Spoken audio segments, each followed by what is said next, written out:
الحمدللہ رب العالمین والصلاة والسلام علی رسول الکریم اما بعد فاعوذ باللہ من الشیطان الرجیم بسم اللہ الرحمن الرحیم افرأیتم النار التي تورون أأنتم أنشأتم شجرتها أم نحن المنشئون نحن جعلناها تذكرة ومتاعا للمقوين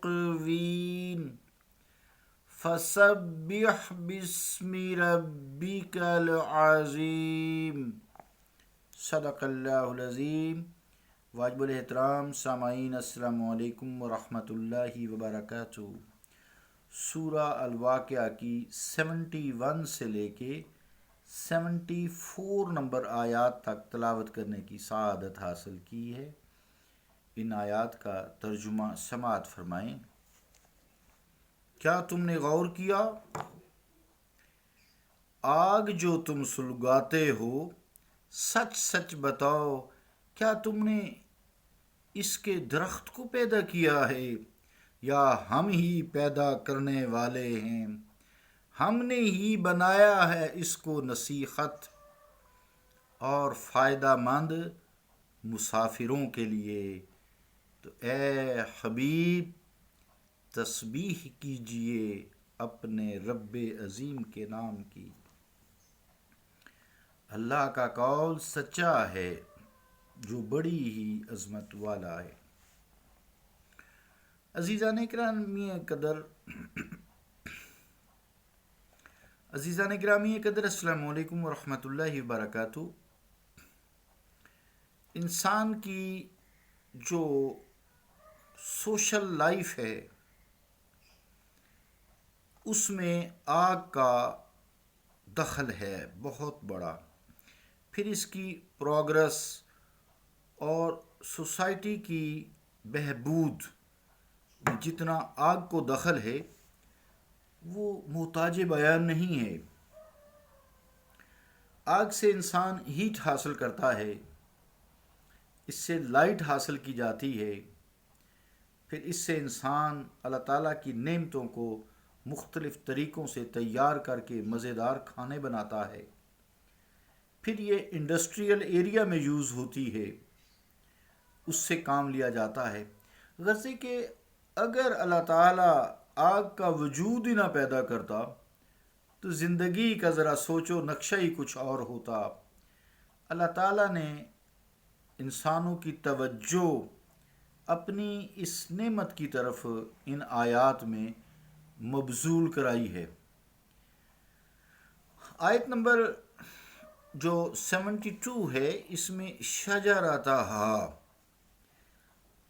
درخت، تو عرب میں دو درخت تھے، ایک کا نام مرخ تھا اور دوسرے کا نام عفار تھا۔ مرخ کو اوپر اور عفار کو نیچے رکھ کر جب رگڑا جاتا تھا تو اس کی فرکشن سے، جسے ماچس کی تیلی سے فرکشن ہوتی ہے تو آگ پیدا ہوتی ہے۔ تو ان دو درختوں کو، مرخ اور عفار کو، جب اوپر نیچے رکھ کے لوگ رگڑتے تھے تو اس سے پانی کے قطرے ٹپکنے لگتے تھے جن سے آگ نکلنے لگتی تھی۔ اوپر والی لکڑی کو مرخ یعنی زندہ کہا جاتا اور نیچے والی لکڑی کو عفار، اس کو بھی زندہ کہا جاتا۔ اس درخت سے مراد سارے درخت بھی مراد ہیں جن کی لکڑی بذات خود جلتی بھی ہے، ایندھن کا کام دیتی ہے۔ روح البیان زیر آیت ہاذا جلد 9 صفحہ 335۔ جو آیت نمبر 73 ہے، اس میں لفظ متاع للمقوین، تو قوا جو لفظ ہے اس زمین کو کہا جاتا ہے جو بنجر ہو، اجاڑ ہو اور آبادی سے بہت دور ہو۔ جسے بنجر زمین ہوتی ہے نا، جس پہ فصل وغیرہ نہیں اگاتے، وہاں لوگ بھی نہیں رہتے۔ تو القوا هي الارض القفراء الخالیۃ البعیدۃ من العمران۔ تو اقوا کا جو معنی ہے، اس ایسی بنجر اور اجاڑ جسے کہتے ہیں زمین جس میں فروکش ہونا یعنی زندگی بسر کرنا. اس لیے مسافر کو بھی مقوی کہتے ہیں، کیونکہ بسا اوقات سفر میں ایسے مقامات پر اسے ٹھہرنا پڑتا ہے جہاں زندگی کی کوئی بظاہر رمق موجود نہیں ہوتی. پانی وغیرہ بھی اوپر زمین میں دستیاب نہیں ہوتا، نیچے تو ہوتا ہی ہے ذخیرہ، جیسے پچھلی آیات میں بیان کیا.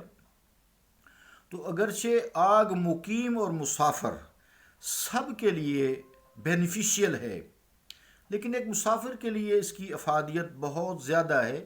نیز جو ویران ریگزار ہیں ان میں جب آگ جلتی ہے تو دور میلوں سے نظر آتی ہے، اور راہ گیر جو بھٹکے ہوتے ہیں یا صحیح راہ پہ چل رہے ہوتے ہیں، جن کو کوئی پناہ نہیں ہوتی، آبادی سے بہت دور ہوتے ہیں، وہ اس آگ کو دیکھ کر آبادی کا تعین کر لیتے ہیں بھئی یہاں انسان بستے ہیں. عرب کا یہ دستور تھا کہ وہ رات کے وقت اپنے ڈیروں پر اونچی جگہ پر بنائی ہوتی تھی، آگ کا علو روشن کر دیتے تھے. بھولے بھٹکے مسافر وہاں آ جاتے تھے، پھر وہ ان کی خاطر مدارت کرتے تھے، خدمت کرتے تھے. اسی مضمون کو پھر ایک عرب کا شاعر بیان کرتا ہے اور اپنی اس میں سخاوت کا اظہار کرتا ہے. وہ لکھتے ہیں وَلَا أُخْمِدَتْ نَارٌ لَنَا دُونَ طَارِقٍ وَلَا زَمَّنَا فِي النَّازِلِينَ نَزِيلُ. دیوان حماسہ صفحہ 22. ترجمہ کیا ہے اس عربی شعر کا؟